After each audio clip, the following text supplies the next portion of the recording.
I mean, we may do papers on it, Marco. Maybe we're going to do papers. I don't even know if you need them. They're not going to be fighting each other. They've had it. They've had a big fight, like two kids in a schoolyard. You know, they fight like hell. You can't stop them. Let them fight for about 2-3 minutes. Then it's easy to stop them. And then Daddy has to sometimes use strong language to You have to use strong language. Every once in a while, you have to use a certain word. I think we have to join the others. And that was NATO Secretary General Mark Rutte, R-U-T-T-E, who's sitting with Trump, I suppose, at the conclusion of the NATO summit a day or two ago. And the scuttlebutt going around afterwards is that Trump, he called Trump everybody's daddy. It's a specific reference to Iran and Israel, and he's basically saying the press was there and they were asking Trump about it, and he said, you know, you got two kids fighting, just let them fight, and then you got to step in and stop it. And that's when the Secretary General said, like a daddy, you got to show him who the daddy is. So now everybody's saying that Trump is everybody's daddy. Is Trump your daddy? Well, I don't know. But it got me to thinking, if Trump is your daddy, he's not my daddy, but if Trump is your daddy, then what would happen if this were Biden? If it were Biden would have looked at Mark Rutte and he would have called him daddy probably, or mommy.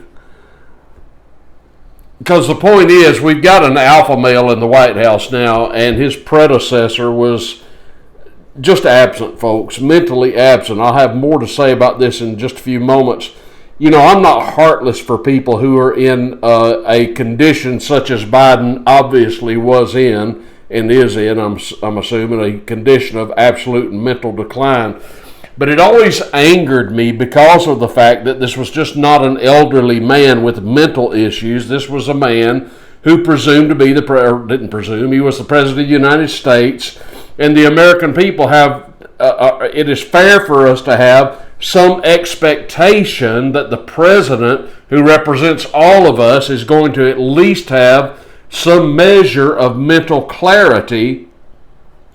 But instead, what we had was Biden, who didn't know what on earth was going on. And everybody knows that. And everybody in the White House at that time was just covering for him and making excuses for him.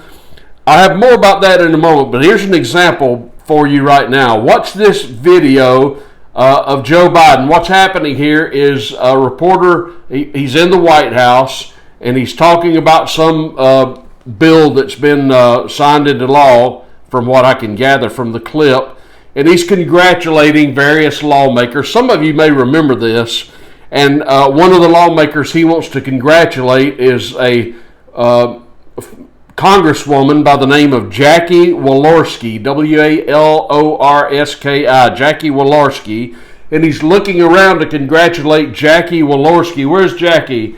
We want to give Jackie some thanks for all this. The problem is Jackie Walorski was dead. She was deceased. She had been dead for about a month when this happened. Watch this video and you'll see what I'm talking about. I want to thank all of you here for including bipartisan elected officials like Representative Governor, Senator Braun, Senator Booker, Representative Jackie. Are you here? Where's Jackie? I didn't think she was going to be here. So there you have it, and that's how things were for 4 years. I mean, it's inexcusable that the American people were having to suffer through 4 years of a man as president who just did not have control of his faculties. To that end, this ties in with what I want to talk about right now. I want to ask the question, who exactly was running the White House during the Biden years? Since I think we can safely conclude that it wasn't Joe Biden. So if it wasn't Biden, who was it? Was it some sort of cabal that was in the West Wing? Was it Jake Sullivan? Was it Jill Biden? Was it Kamala Harris? Kind of doubt that. Who exactly was it? The chief of staff, whose name escapes me right now, but who exactly was calling the shots in the White House? Now, as I make this video here hello everybody, by the way, it's Thursday, it's about noon, what is this, June 24th, 23rd, something like that. And as I speak, there is a committee meeting going on. The Oversight Committee is meeting in the House. This committee is chaired by Republican Congressman James Comer. And James Comer is the purpose of the Oversight Committee meeting is to get to the bottom of this question: who exactly was running things in the Biden White House? And he's had assorted witnesses come before his committee, but he is trying to get another man to come before the committee, and this man refuses thus far to voluntarily come and appear before the House Oversight Committee. He is a man by the name of Anthony Bernal. Anthony Bernal is Jill Biden's former advisor in the White House, and he apparently, from all that I've been able to gather, secretly ran the White House, and he is Comer wants to talk to Bernal about this, but Bernal is refusing to come before the committee. So Comer said this: with no privilege left to hide behind, Mr. Bernal is now running scared, desperate to bury the truth. Comer said of the evasive insider, the American people deserve answers and accountability, and the Oversight Committee will not tolerate this obstruction. Comer went on to add that if Bernal continues to refuse to come before the Oversight Committee, he is going to issue a subpoena to compel him to come and give testimony before the committee. And I would assume that the subpoena would come with an oath. I would assume he would be sworn in, which of course means if he is sworn in to give testimony before the Oversight Committee at Congress, that if he lies, that he could be charged with perjury. You can tell me below if I'm right about that or wrong about that, but I think that's how that goes. Now, under normal circumstances, folks, this story would prompt questions over what Bernal has to hide. But of course, those aren't necessary in this case, because everyone knows the big secret. The former president's brain was as fried as an egg on a hot skillet. And the Biden tribe is still trying to hide what went on during those years. Now, listen. I want you to listen. First of all, let me show you a picture of this man. This is Anthony Bernal. He is basically Jill Biden's, the First Lady. He was basically her right-hand man. I want you to look at his picture, and then I want to tell you some more about him.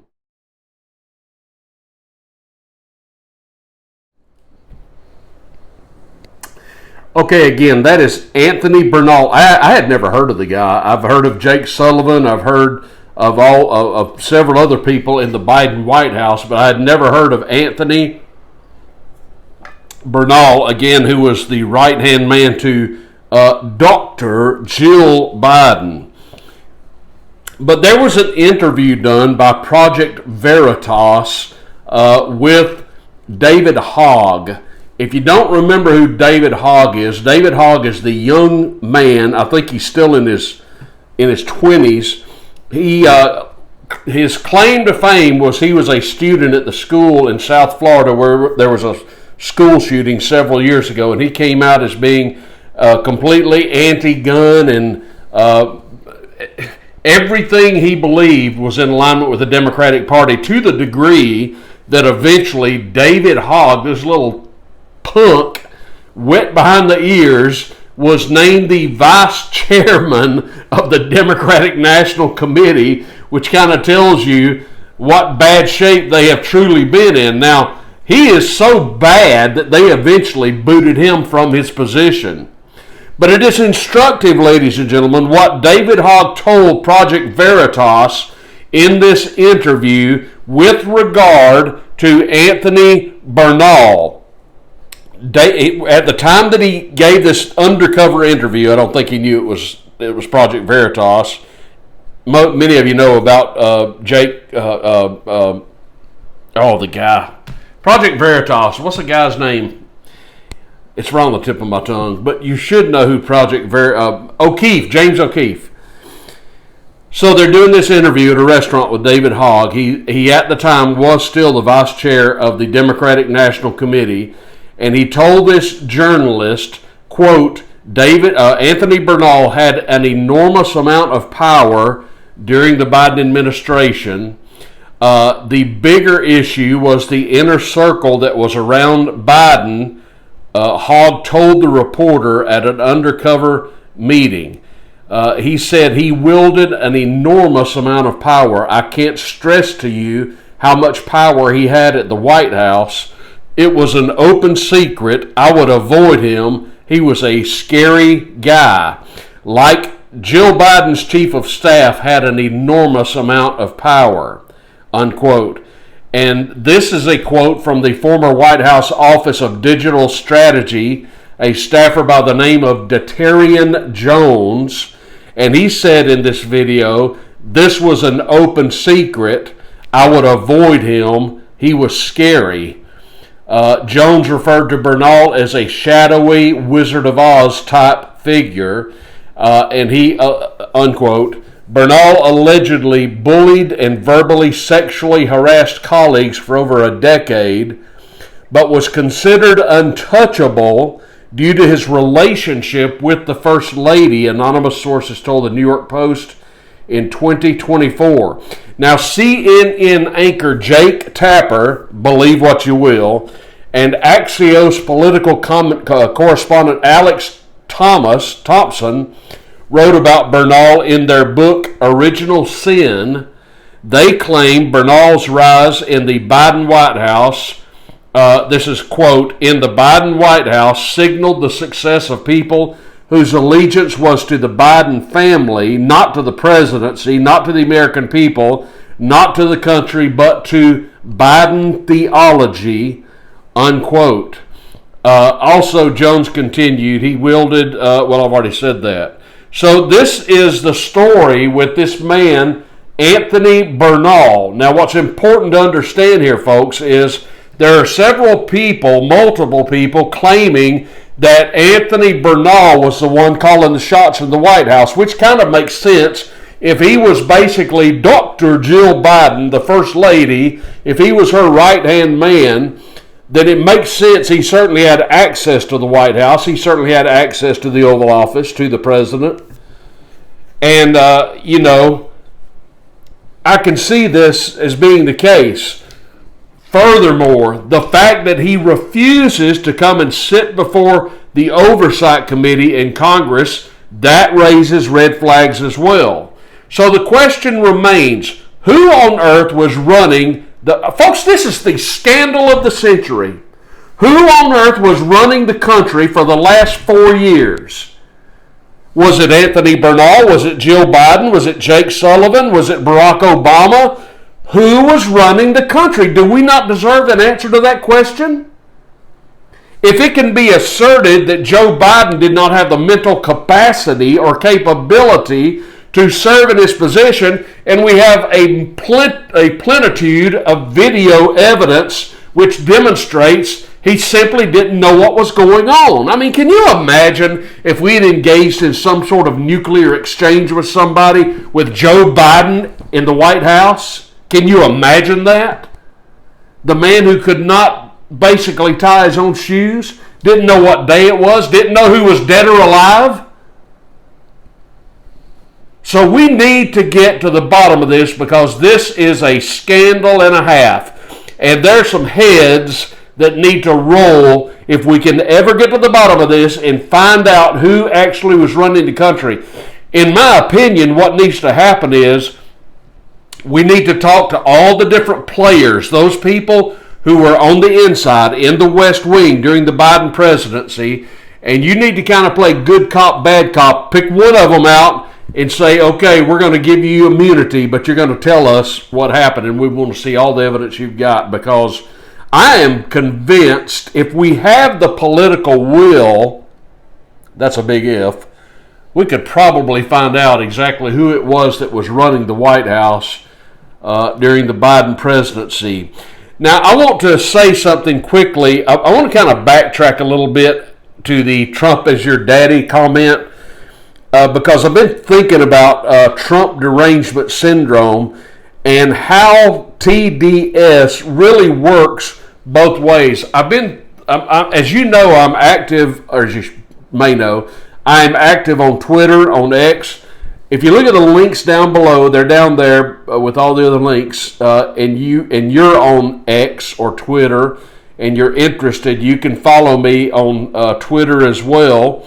I'm active there to some degree, but there are people that I interact with there on Twitter. These people that I'm going to mention are people who absolutely would apparently fall on a sword for Donald Trump. To these people, Donald Trump can do no wrong. Now, when I speak of the phrase Trump derangement syndrome, you probably think of people who just have a visceral, unobjective hatred for Donald Trump. And we refer to people like that as people who have Trump derangement syndrome. I'm talking about people like Robert De Niro. I'm talking about people like Rosie O'Donnell, the meathead, Rob Reiner, and on and on and on it goes. All these celebrities, some of them saying they're going to leave the country if Trump gets reelected, or people that you may associate with in the workplace or in your family or what have you that just loathe Donald Trump. They can't stand him. They hate him, and he can do nothing right.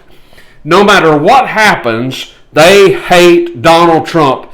It's inexplicable, it's irrational, it's unexplainable. It doesn't make any sense whatsoever. Trump was right in his last State of the Union speech when he basically said, I wish I had a clip of it, he basically looked over to his right at the Democratic side of the aisle, and he basically said, I could find the cure for cancer tomorrow or some dread disease or something like this and announce it. And he said still they wouldn't clap, they'd sit on their butts, they wouldn't say anything, they wouldn't acknowledge it.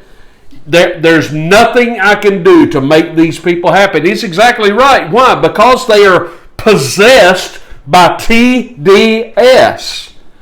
People like this are completely irrational, folks. I am happy to tell you I do not have Trump derangement syndrome, but I've been thinking that TDS works both ways. People who just completely lose any objectivity, any rationale whatsoever, and they can do it the other way too. For example, there's a woman who is active on Twitter. Many of you have heard of her. She's an independent reporter, and her name is Laura Loomer.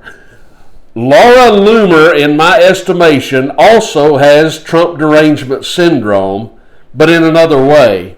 There's also another poster. His name is Philip Buchanan. He is better known as Cat Turd. That's his handle on Twitter. But he's the same way. It doesn't matter what Donald Trump does. He is right. Everything Trump does, they stand on a box and applaud, and they just think he's the greatest president that's ever lived, the greatest human that's ever lived. He can do no wrong. And if you ask me, that is equally as crazy. It doesn't matter what Trump does. Loomer and Philip Buchanan, Cat Turd, applaud him.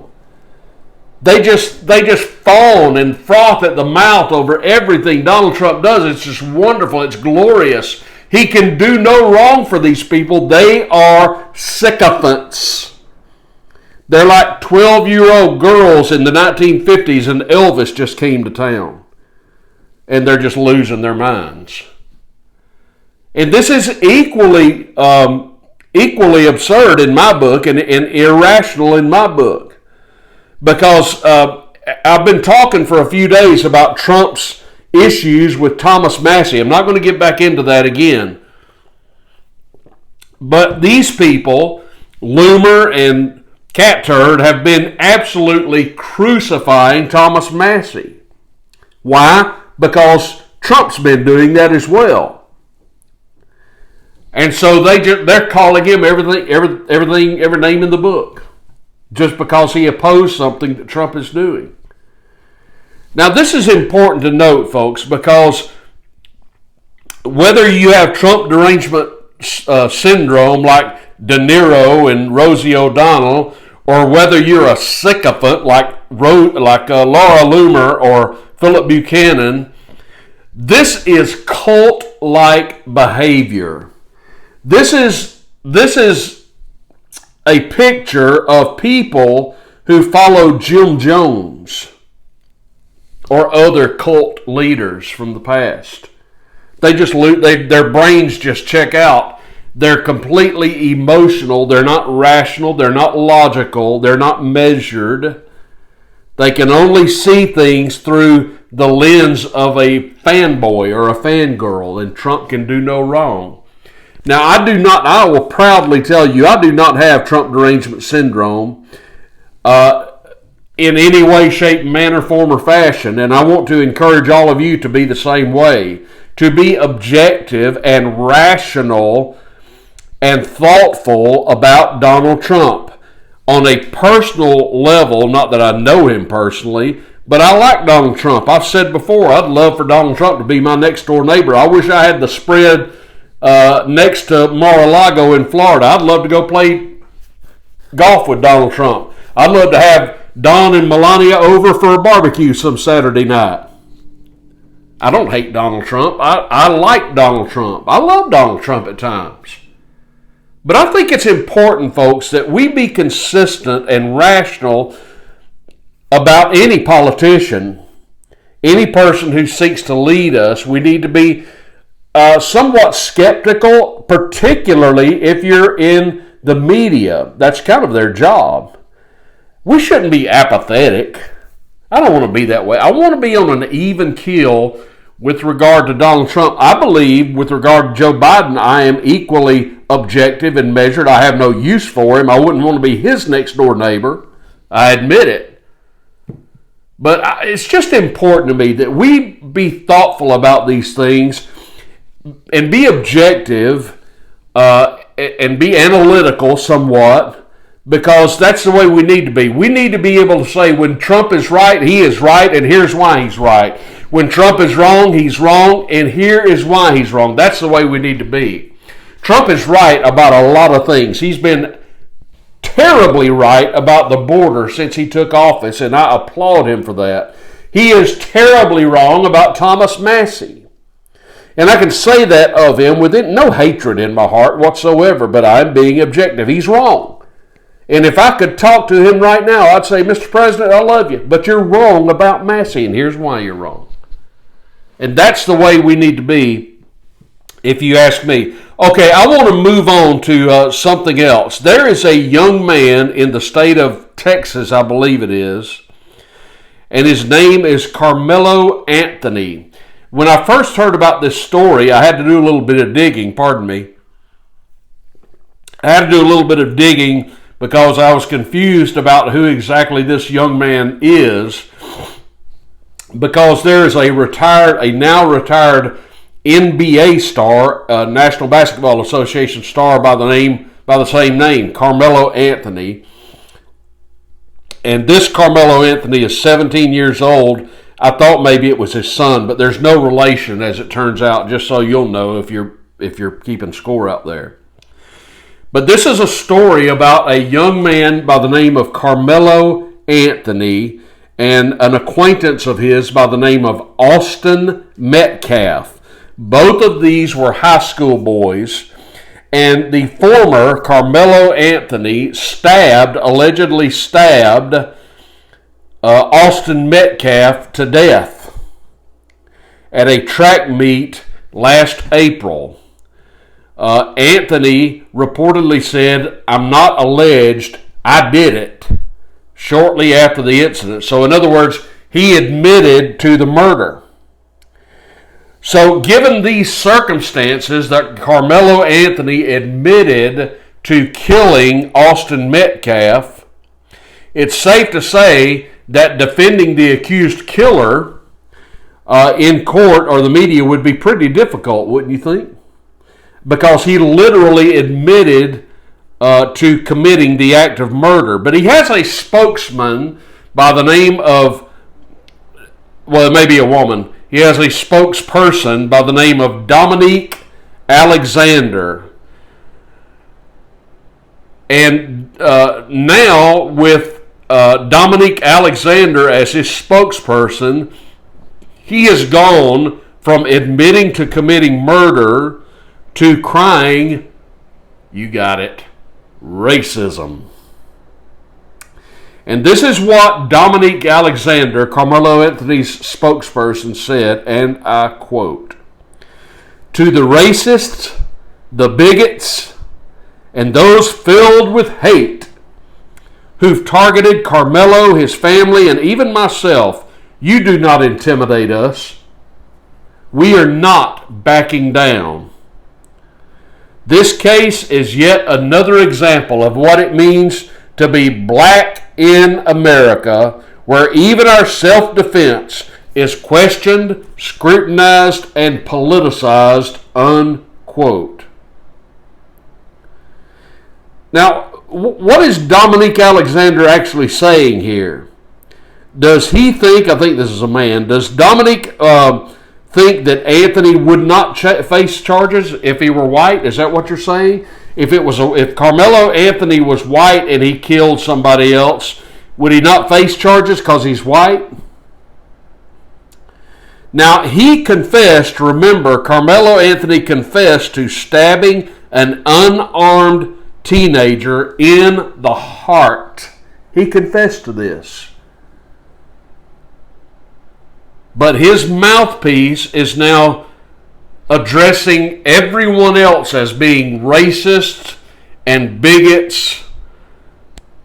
And he's just saying this is what it's like to be black in America. Folks, I can't make head nor tails of this. Can you? This makes no sense whatsoever. What are you saying? I am so sick of people playing the race card, particularly when it is completely irrelevant to the situation at hand.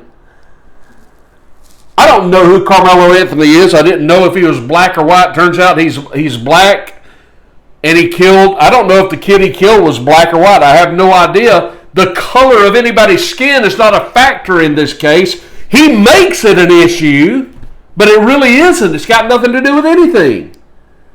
If a white kid had killed Austin Metcalf, I would expect him to be charged with murder, and rightfully so. He should be convicted. What on earth does this have to do with skin pigmentation? Nothing. But we see this all the time in America, where people are constantly trying to insert race where it doesn't belong. Dude, you admitted to committing murder. And now you're trying to deflect your guilt onto people who have skin tones that are different from yours? What is that all about? Is that going to be your defense? Well, good luck with that. Then again, maybe you'll get an OJ jury and you'll skate free. I don't know. But one has nothing to do with the other. You committed a cold-blooded murder. You stabbed this young man in the heart, and you confessed. You're guilty. Don't give me the skin color, jag. It's irrelevant. It means nothing. And I'm tired of hearing about it. I got to tell you, I am tired of hearing about it. Okay, I want to show you a picture of a mosquito. Stand by.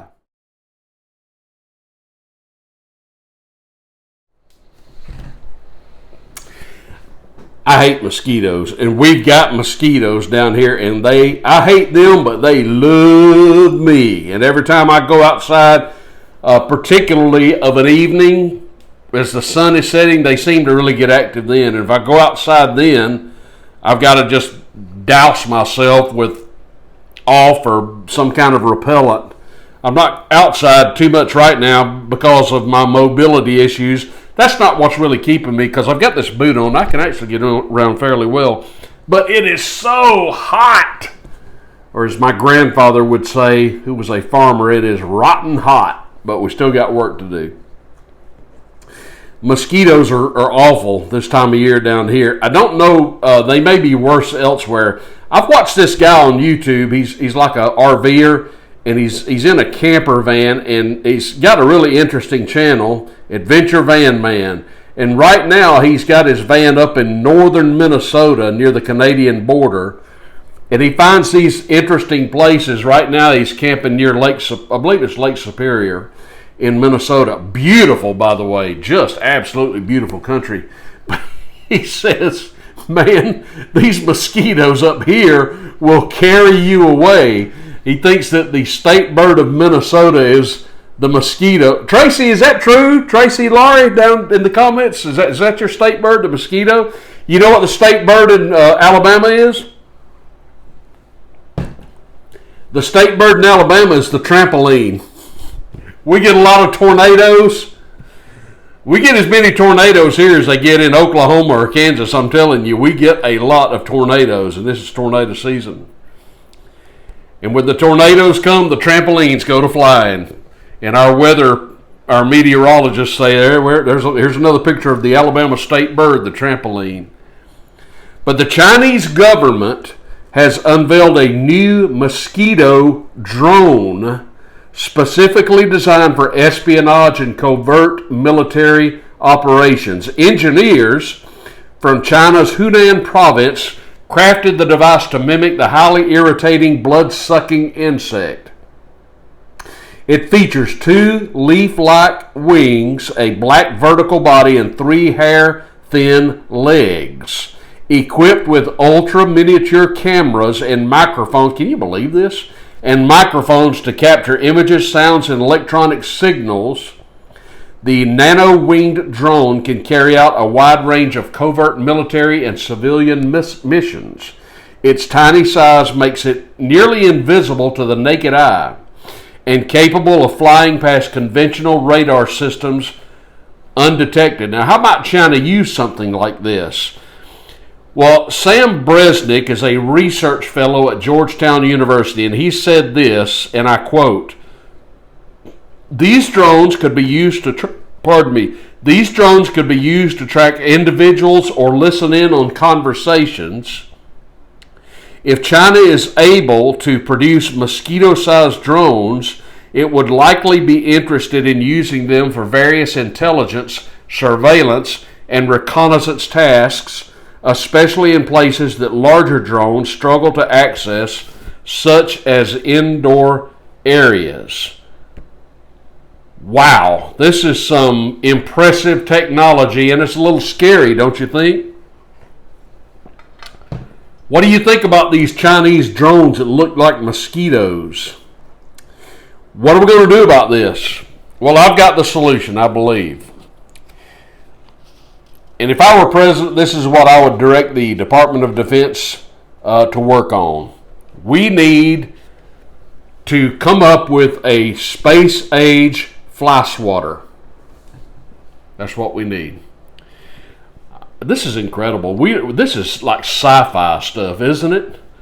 So be on the lookout for questionable-looking mosquitoes because you never know.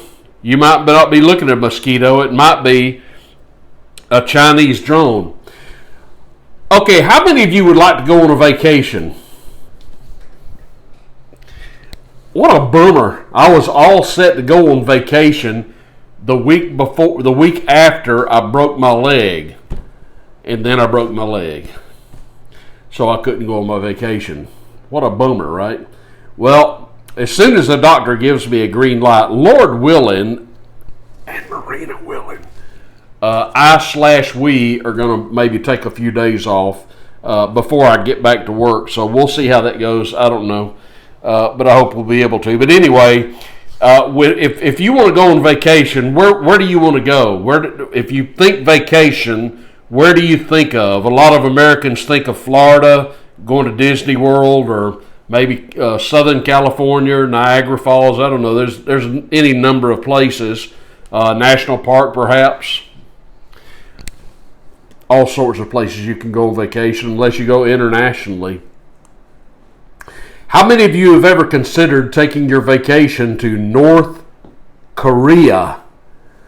That's right, North Korea.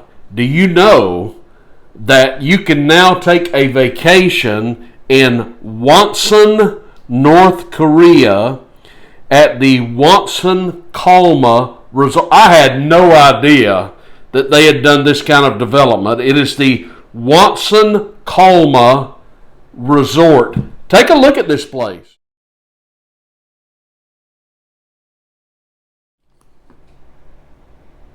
Looks pretty nice, doesn't it? The Wonsan Kalma Resort in Wonsan, North Korea. The BBC writes, Kim Jong-un wants more tourism. He's opening a beach resort to try to attract it. Originally scheduled for completion over 5 years ago, the Wonsan Kalma will begin welcoming domestic travelers this coming Tuesday. I assume it's next Tuesday. According to state media, the facility can accommodate up to 20,000 visitors, and it occupies a 2.5-mile stretch of coastline filled with hotels, shopping malls, and a water park. It's unclear when it will welcome foreigners. Well, I guess this is a good thing. The Wonsan Kalma. Hey, honey, where you want to go on vacation? I know, North Korea.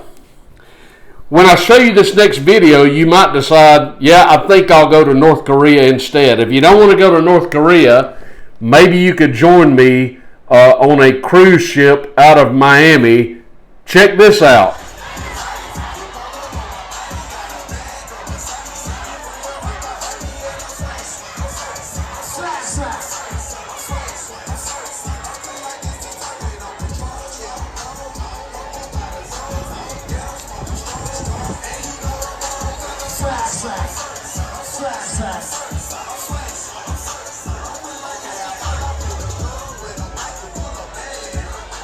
Once again, Cardinal Conference, welcome aboard. Don't forget our... How about that? You want to take a cruise on that ship? That's not exactly my cup of tea. That's Carnival Cruise Line, better known now as the Party Cruise Line. If you want to go and party, you probably want to go on Carnival. That's not how I roll. You used to hear about cruises where the men would dress up in tuxedos like the Titanic. I wouldn't want to go to the Titanic. The women would dress up, and it was a really upscale affair. But now you get the party boat. That's okay. I don't know if I'd rather go. I'd almost rather go to North Korea than take that ship on a 3 or 4 night cruise. If I was on the boat, I'd either stay in my cabin or just jump overboard. One or the other. Okay, folks. That's enough for this Thursday. Thank you so much for joining me. I appreciate it very much. I would also appreciate it if you would give me your comments down below on the things we talked about today. A thumbs up on the video. Subscribe to the old channel if you have not yet, and share it far and wide. Good to hear from all of you. All the relevant links are down below. Buy me a cup of coffee if you wish, and have a great rest of your day. Try and stay cool. If it's hot where you are, it certainly is here, and I will see you soon.